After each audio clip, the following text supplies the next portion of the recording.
Welcome to another episode of the Practice Court podcast. I'm your host Evan, and let's get into it. So to start off with, we have Simona Halep versus Naomi Osaka.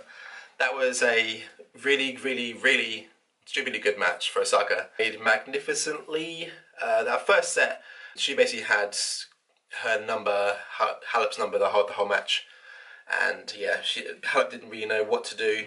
When Osaka won their first set, she had her coach She had her coach come on, and her coach just said like, yeah, you just need to be more consistent, push forward with your game, and it'll come off. So that's what she did, and yeah, then she got a bagel, which is not something you see every day from Halep. Like, she doesn't get bagel that often, but Osaka just played. Yeah, just itchy nose. Yeah, she just played just awesomely.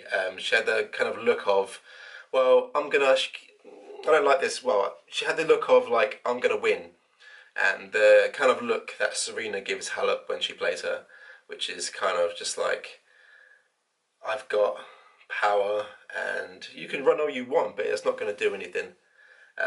But yeah, that was just a really awesome match. So next we have Daria Kasatkina against Venus Williams.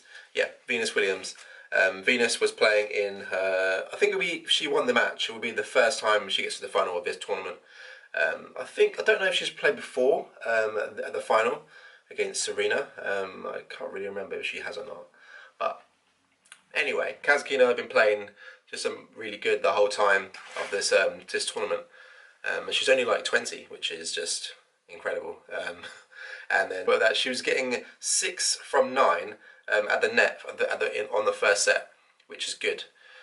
Because she's trying to think that Kasatkina is just defending too well on the ground strokes, and her shots are not kind of pushing her back, well, like they do with other opponents, pushing her back with other opponents. So she just thought, oh, we'll just come to the net more, which she won more points most of the time when she's coming towards the net, but yeah, she just wasn't on the ground shots, just not enough pushing her way.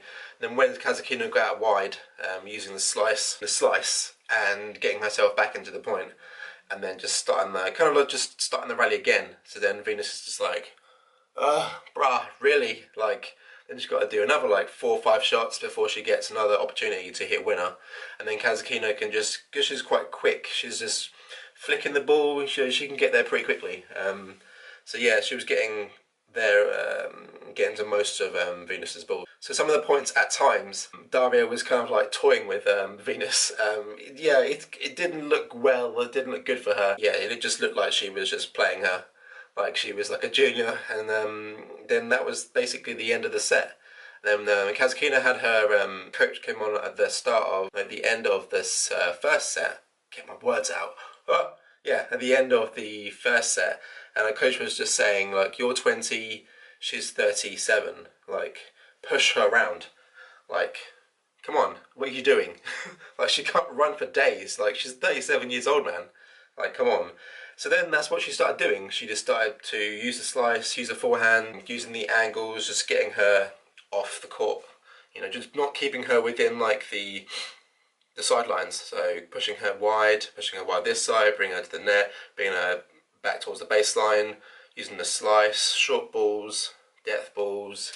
Yeah, just keeping her guessing on what she should do. She won that set, and then she kind of with a third, she kind of was starting to do the same really, the same as what she was doing in the first set, and yeah, that was basically it really. The match was over.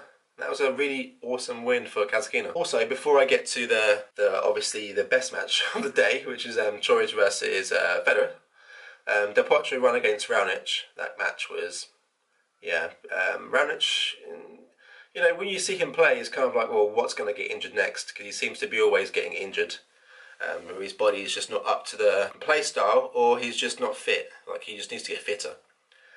Yeah, so Delpo won that one. Yeah, the backhand was really good today. The wrist looked like it was getting a lot better than when it was at the end of last year. It was a key point for him to beat Raonic.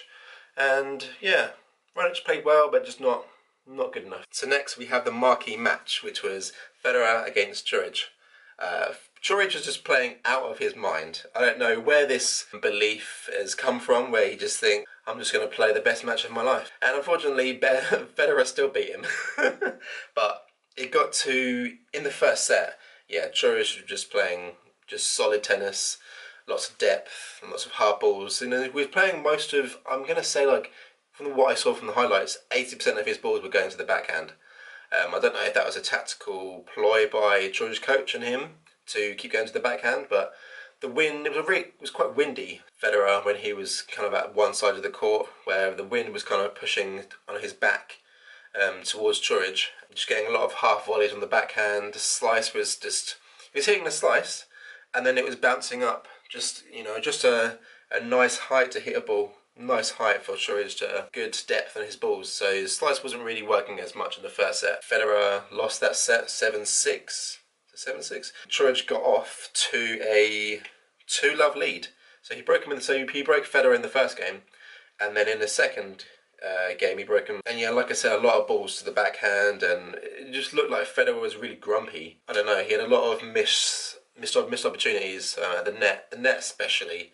A lot of balls in the net, and yeah, just not putting away balls like he should do. So Federer's timing was off from the backhand, and he was kind of framing balls on the forehand. Everything was kind of going a bit short, to be honest. And then Chorich was just eating that up, and was just hitting powerful ground strokes. So yeah, like I said, more towards the backhand.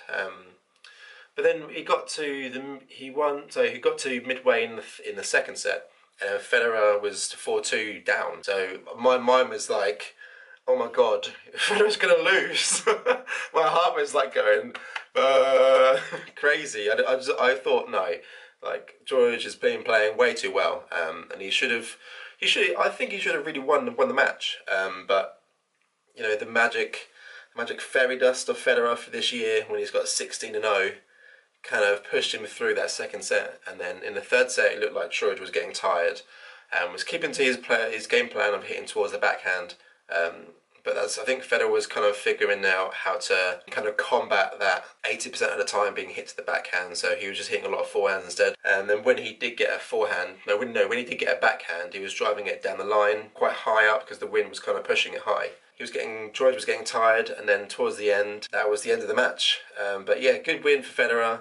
Not really good for my heart palpitations because I thought he was going to lose. So in the final, it's going to be Delpo versus Federer, and yeah, I'm thoroughly looking forward to it. And also there is Naomi Osaka against Kasatkina, so that's going to be a good match as well, because it'll be the first time both of them they've been in that final for this tournament. And yeah, I'm thoroughly looking forward to it. And that's the end. I have been Devon. This has been the Practice Court Podcast, and I'll see you for finals day. Let's go!